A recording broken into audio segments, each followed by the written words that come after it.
तो सर अब हम आ गए हैं कि आप फर्टिलाइज़र कैसे बनाते हैं अपने खुद के पौधों के लिए। जैसा सर बता रहे थे कि ख़रीदते नहीं हैं सर, घर पे ही जो है तैयार करते हैं। तो किस तरीके से तैयार करते हैं और क्या स्टेप आप फॉलो करते हैं, थोड़ा बताइए सर। ये दो प्रोसेस हैं बेसिकली। कुछ तो अच्छा। हमने बकेट्स लगा रखे हैं हाँ। कि उसके अंदर हम लोग जो किचन का वेस्ट है हाँ। वो डाल देते हैं, उसको थोड़ा थोड़ा मिट्टी भी डाल देते हैं। अच्छा। जब वो ज़्यादा हो जाता है तो थोड़ा उसमें मिट्टी से कवर कर देते हैं। हाँ। तो लेयरिंग से वो अपने आप कंपोस्ट होता रहता है। अच्छा। और इन बकेट्स में जो बेस है हाँ। वो तो सॉलिड है, पर जो इसकी वॉल्स हैं, हाँ। वॉल्स में हमने करीबन आधा पौन इंच के छेद कर रखे हैं चारों तरफ। अच्छा। तो जिससे अर्थवॉर्म्स को आने जाने में काफ़ी इजी रहता है। अच्छा। कि मान लीजिए जैसे उनको लगता है कि हाँ यहाँ खाना है, दूसरी जगह ख़त्म हो गया तो अपने आप यहाँ आ जाएंगे। सही है सर। तो वो इसको खा के कॉम्पोस्ट कर देते हैं। और वो समय के हिसाब से भी अपने आप कॉम्पोस्ट हो ही रहा है।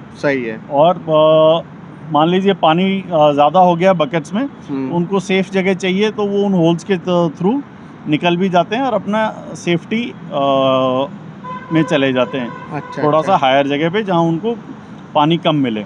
बहुत बढ़िया। तो आपने काफ़ी सारी लगा रखी है सर हाँ, बकेट। करीबन हर 3-4 फुट में फ्रूट ट्रीज़ के आसपास हाँ। हमने लगा रखा है। दूसरा आप ये देखेंगे कि जो ये गार्डन का वेस्ट है, हाँ जी, उसको हम जो बेड्स खाली होते हैं या हाँ। अगर कुछ लगा हुआ भी है तो उसमें नीचे उस वेस्ट को डाल देते हैं। अच्छा। फिर इसको फावड़ा वावड़ा चलता रहता है, खुरपी चलती है। हाँ। फिर ये जब कोई सीड वगैरह सोइंग का टाइम आता है, हाँ जी। तो हम इसको उठा के और बिन में डाल देते हैं। अभी मैं आपको बिन भी दिखाता हूँ। अच्छा। कि जो हमने कंपोस्टिंग बिन बना रखा है। हाँ। फिर जो उसमें बिन में ये धीरे धीरे और डिकम्पोज होता है। उसके बाद में हम इसको खाली कर देते हैं। अच्छा। तो फिर उस खाली जहाँ करते हैं बिन को, हाँ। उसमें अगर कोई अनडाइजेस्टेड रह जाता है, हाँ। तो उसको फिर वापस निकाल के सेम वो वापस डिकम्पोजिंग का प्रोसेस शुरू होता है।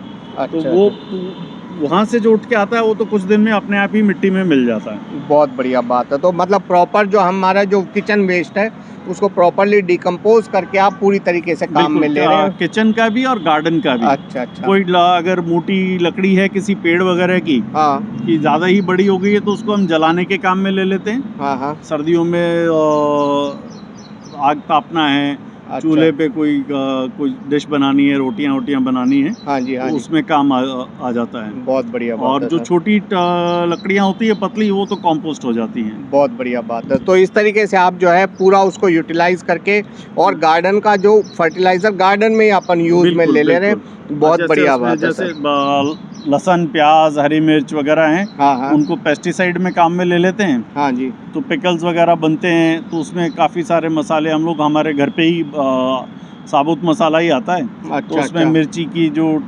डंठल हैं, बीज हैं, हाँ। वो सब तो पेस्टिसाइड में चला जाता है। अच्छा। लहसुन प्याज का छिलका जो है, हाँ जी, वो हाँ जी। अगर एक्सेस होता है तो वो भी पेस्टिसाइड में चला जाता है। अच्छा। तो हम लोग वेस्ट डिकम्पोजर से भी माइक्रो न्यूट्रिएंट और पेस्टिसाइड और न्यूट्रिशन जो है वो डेवलप करते हैं। बहुत बढ़िया बात है सर, बहुत बढ़िया बात है।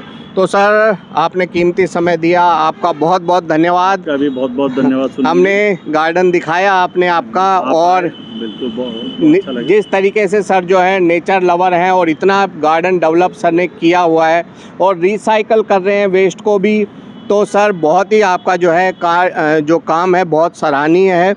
और बहुत बहुत धन्यवाद आपका। नमस्कार। नमस्कार सर।